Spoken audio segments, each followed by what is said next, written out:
क्या आपने कभी ये सोचा है कि कुछ लोगों को जीवन में इतनी जल्दी सफलता, इतनी ज्यादा सुंदरता क्यों मिल जाती है, और वहीं दूसरी तरफ उन्हीं चीजों की वजह से कुछ लोगों को ईर्ष्या और संघर्ष का सामना करना पड़ता है। आज हम ज्योतिष के एक ऐसे ही रहस्यमयी नक्षत्र रोहिणी की गहराइयों में उतरेंगे। मित्रों, जय माता दी, संजय बोल रहा हूं। आज हम बात करेंगे रोहिणी नक्षत्र के बारे में और साथ ही ये भी जानेंगे कि कैसे हमारे पिछले जन्मों के कर्म हमारे आज की कहानी को लिख रहे हैं। जी हां, यही वो सवाल है, यही वो पहेली है जिसे आज हम सुलझाने जा रहे हैं। हम देखेंगे कि रोहिणी नक्षत्र, जो अपने आकर्षण और सुंदरता के लिए जाना जाता है, असल में अपने अंदर हमारे पूर्व जन्म के कर्मों का पूरा लेखा जोखा छिपाए हुए हैं। तो चलिए शुरू करते हैं अपनी ये ज्योतिषीय यात्रा और मिलते हैं नक्षत्रों की रानी रोहिणी से। इसे आरोहण का तारा यानी द स्टार ऑफ असेंट भी कहा जाता है। पर ऐसा क्यों है, आइए इस रहस्य को समझते हैं। अच्छा, अब ये जो उत्तर भारतीय शैली की कुंडली आप देख रहे हैं, इसमें रोहिणी नक्षत्र वृषभ राशि में 10 डिग्री से लेकर 23 डिग्री 20 मिनट तक फैला हुआ है। ज्योतिष में ना, इस जगह को स्थिरता और रचनात्मकता का एक पावर हाउस माना जाता है। तो मतलब क्या हुआ? इसका मतलब ये है कि जिनका भी चंद्रमा यहां होता है, उनमें कला, सुंदरता और विकास की एक स्वाभाविक समझ होती है। अब यहाँ जो बात सबसे दिलचस्प है वो है इसकी पौराणिक कथा। इसका प्रतीक है रथ या बैलगाड़ी, जो सीधे सीधे समृद्धि और विकास को दिखाता है। कहानियों के मुताबिक रोहिणी चंद्रमा की 27 पत्नियों में सबसे ज्यादा प्रिय थीं। उनकी सुंदरता और कला ने चंद्रमा को इस कदर मोह लिया था कि वो अपना सारा समय बस उन्हीं के साथ बिताना चाहते थे। और जानते हैं, यही पक्षपात, यही विशेष स्नेह रोहिणी नक्षत्र के जातकों के जीवन में भी अक्सर दिखता है। ये उन्हें सफलता तो बहुत दिलाता है, लेकिन साथ ही दूसरों की ईर्ष्या का पात्र भी बना देता है। और अब हम इस विश्लेषण के सबसे गहरे और रहस्यमयी हिस्से में उतर रहे हैं। इसके लिए हम सहारा लेंगे कर्म विपाक संहिता का। ये भगवान शिव और माता पार्वती के बीच का एक बहुत ही दुर्लभ संवाद है, जिसमें हमारे पूर्व जन्म के वो रहस्य खुलते हैं जो हमारे इस जीवन को बना रहे हैं। तो चलिए रोहिणी के पहले चरण की कहानी से ही शुरुआत करते हैं। तो कहानी कुछ यूं है कि पिछले जन्म में अंतर्वेद नगर में गोप नाम का एक ब्राह्मण था। अब नाम का तो ब्राह्मण था, लेकिन उसने ज्ञान और धर्म का रास्ता छोड़कर चोरी और लूटपाट का रास्ता अपना लिया। उसने अपने जैसे दूसरे चोरों के साथ मिलकर बहुत धन संपत्ति तो जमा कर ली, लेकिन सोचिए किस कीमत पर।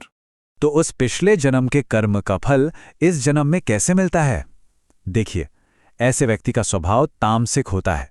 वो पैसे के नशे में इतना चूर हो जाता है कि अपने परिवार को भी छोड़ देता है, और आखिरकार एक लंबी बीमारी के बाद उसकी मृत्यु हो जाती है। सबक बिल्कुल साफ है, गलत तरीके से कमाया गया धन कभी सुख नहीं देता।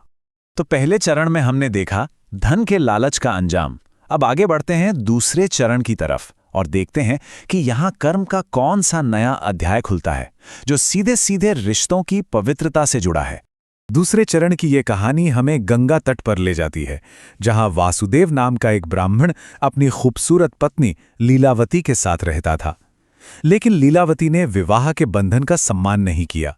उसने दूसरे पुरुषों से संबंध बनाकर बहुत सारा धन कमाया, और दुख की बात यह थी कि वासुदेव उस धन का इस्तेमाल करता रहा, और इस तरह वो भी उस पाप के कर्म में भागीदार बन गया।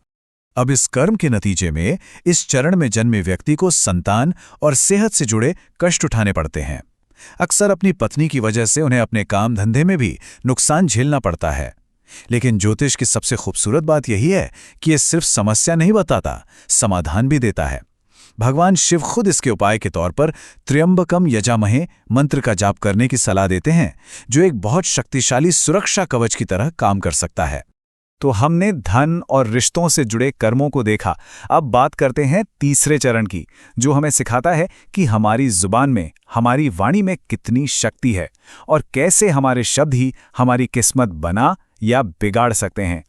गोमती नदी के किनारे विष्णुदास नाम का एक ब्राह्मण रहता था। उसकी पत्नी का नाम तो सुंदरी था, लेकिन उसका स्वभाव उसके नाम से बिल्कुल उल्टा था। उसकी जुबान बहुत कड़वी थी, और उसने कभी भी अपने सास ससुर का आदर नहीं किया, ना ही उनकी सेवा की।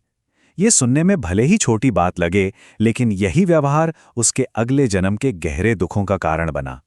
इसी पूर्वजन्म के कर्म की वजह से इस चरण में जन्मे व्यक्ति के पारिवारिक जीवन में बहुत ज्यादा अशांति रहती है, और इसका सबसे गंभीर परिणाम ये हो सकता है कि उस व्यक्ति को एक लंबे समय तक बिस्तर पर रहना पड़े या किसी बड़ी बीमारी से जूझना पड़े।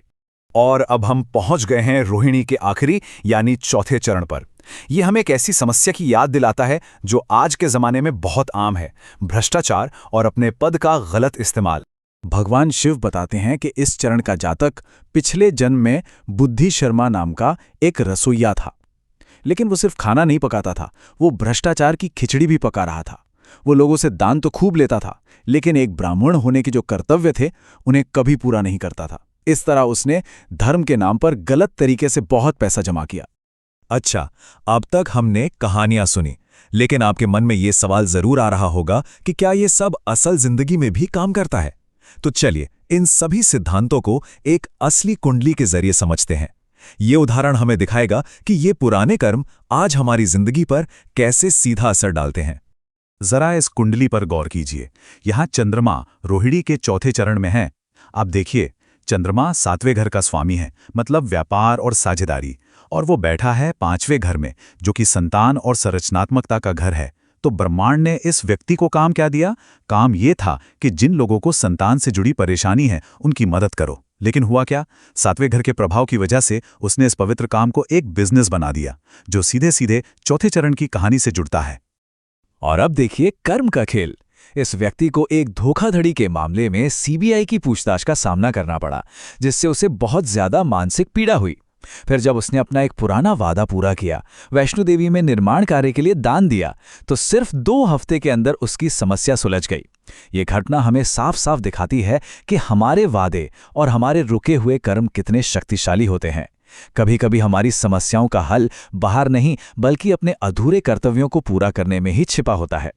तो सारी बात का सार ये है कि रोहिणी नक्षत्र की प्रकृति दोहरी है।